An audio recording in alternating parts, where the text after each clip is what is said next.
Halo teman-teman semuanya, berjumpa lagi bersama saya di channel Bondan di Garden. Pada kesempatan kali ini saya akan membahas mengenai kapur dolomit teman-teman. Nah, beberapa hari yang lalu saya melihat video di salah satu channel YouTube yang membahas kapur dolomit teman-teman. Di video pertamanya itu dia membahas kapur dolomit ini sangat berbahaya bagi tanaman teman-teman atau dunia pertanian karena dapat membuat tanah menjadi padat dan menjadi keras teman-teman.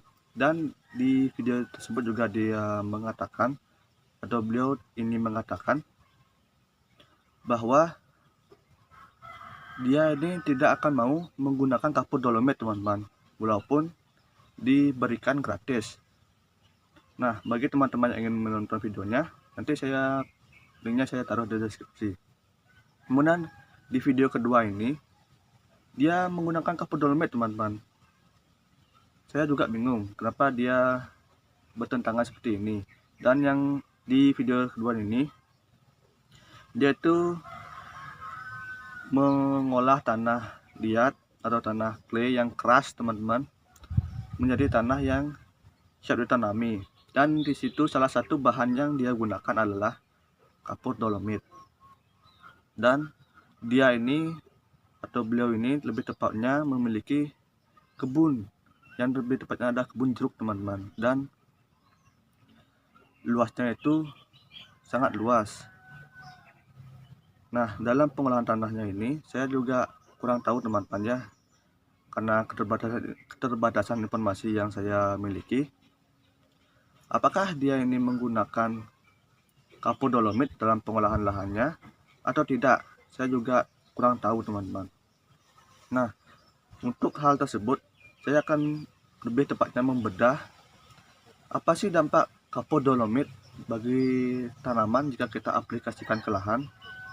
Nah, pertama, teman-teman ketahui kapur dolomit pada umumnya yang sudah banyak diketahui oleh orang-orang dan teman-teman semuanya yang sudah menonton video ini, pastinya adalah untuk meningkatkan pH tanah teman-teman, di mana tanah yang awalnya itu memiliki pH rendah atau asam, jika kita gunakan kapur dolomit akan meningkatkan pH-nya sehingga sesuai untuk kebutuhan keberlangsungan tanaman itu teman-teman.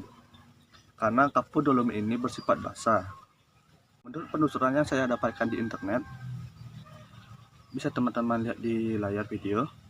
Di sini dijelaskan bahwa selain kapur dolomit dapat membantu menyuburkan tanah, juga dapat membantu membunuh hama patogen atau penyebab penyakit pada perairan teman-teman. Tersebut dikarenakan kapur dolomit memiliki kandungan kalsium karbonat dan magnesium karbonat yang dapat membantu menyuburkan tanah dan juga membantu membasmi patogen pada perairan teman-teman. Nah, ternyata kapur dolomit ini selain kita dapat gunakan di dunia pertanian, juga dapat digunakan di dunia perikanan teman-teman. Selain itu juga hal lain yang saya temukan adalah bahwa kapur dolomit ini sudah merupakan pupuk organik dan bukan pupuk kimia teman-teman. Hal ini saya temukan di penelusuran saya di Dinas Kementerian Pertanian Kabupaten Buleleng. Di sana jelaskan jika tanaman kekurangan unsur kalsium dan magnesium di dalam tanah, dan ketika kita menggunakan kapur dolomit, maka tanaman tersebut akan menyerap kandungan kalsium dan juga magnesium yang ada di kapur dolomit ini teman-teman, sehingga kapur dolomit ini dikategorikan sebagai pupuk organik dan bukan pupuk kimia. Setelah kita menjelaskan beberapa kelebihan dari penggunaan kapur dolomit tadi, ternyata kapur dolomit ini juga memiliki beberapa kekurangan teman-teman. Di antaranya, penggunaan kapur dolomit yang berlebih dapat menyebabkan tanaman kekurangan unsur hara mikro teman-teman, seperti mangan, tembaga, dan zinc. Kenapa demikian? Karena unsur-unsur tersebut diikat oleh unsur-unsur yang terkandung di dalam kapur dolomit ini teman-teman. Dan Jika kita tidak memperhatikan kondisi tanah di tempat kita melakukan penanaman dan kita melakukannya secara berlebihan, itu juga memang dapat melakukan pemadatan pada tanah, teman-teman. Kenapa demikian? Karena kapur dolomit akan meningkatkan konsentrasi magnesium di dalam tanah yang akan dapat mengikat partikel tanah liat dan menjadikan tanah tersebut menjadi padat. Nah, seperti tanah di daerah saya ini awalnya adalah tanah yang subur, teman-teman. Tapi setelah beberapa tahun atau beberapa generasi digunakan untuk proses pembuatan batu bata, jadinya tanah yang tinggal di sini adalah tanah yang ini akan saudara, teman-teman, yang bisa disebut atau di daerah saya ini adalah menjadi tanah liat, teman-teman. Dan memang tanahnya itu memang keras. Walaupun kita menggunakan kapur dolomit pun sebenarnya itu tidak akan terlalu menjadi pemadatan tanah, teman-teman, jika seandainya kita menggunakan dalam jumlah yang cukup dan tidak berlebihan. Nah, apapun segala sesuatu itu jika kita gunakan secara berlebihan, maka hasilnya pun tidak baik, termasuk dalam penggunaan pupuk organik maupun pupuk kimia juga, teman-teman, baik itu pestisida maupun hal lainnya. Jika kita menggunakan secara berlebihan, hasilnya pun akan tidak baik. Nah, kesimpulan yang saya berikan pada akhir video ini yaitu adalah jika kita ingin menggunakan kapur dolomit, pertama yang perlu kita perhatikan adalah struktur atau jenis tanah tersebut.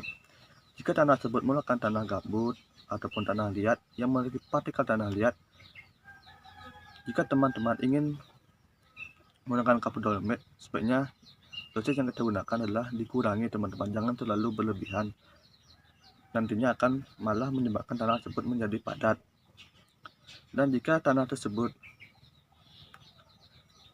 ber-pH asam, teman-teman bisa menggunakan juga alternatif yaitu abu bakar, walaupun katanya dapat menyebabkan pemadatan tanah, tapi sepengalaman saya menggunakan abu bakar itu memang sulit untuk menjadi pemadatan tanah, teman-teman, jika kita menggunakannya bercukupan.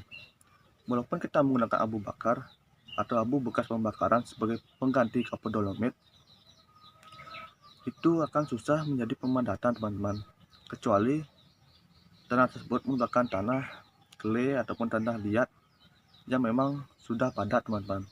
Dan tanpa menggunakan kapur dolomit pun tanah itu juga akan bisa menjadi keras dan menjadi padat, teman-teman. Di sanalah pentingnya kita melakukan pengolahan lahan supaya tanah kita menjadi gembur dan tidak menjadi pemadatan. Oke, sekian dulu yang bisa saya sampaikan pada kesempatan ini. Jika seandainya ada salah kata yang terdapat pada video ini, saya sekali lagi mohon maaf. Dan saya tidak berhentinya melakukan himbauan kepada teman-teman semuanya. Jika menemukan suatu informasi baru di internet maupun dari majalah yang kita baca, sebaiknya kita mencari pembenaran atau pembuktian di balik berita tersebut, teman-teman. Apakah berita tersebut atau informasi tersebut dapat kita percaya atau tidak? Seperti halnya tadi, saya juga sudah menjelaskan di channel YouTube tersebut terdapat dua video yang bertentangan di channel tersebut, teman-teman. Yang pertama, beliau mengatakan tidak akan pernah menggunakan kapur dolomit, tetapi di video terbarunya tersebut dia itu menggunakan kapur dolomit, dan beliau juga memiliki perkebunan yang sangat luas, teman-teman, ya. Saya juga kurang tahu apakah dia menggunakan kapur dolomit atau tidak. Oke, sekian dulu yang bisa saya bagi pada kali ini. Sampai jumpa di video berikutnya.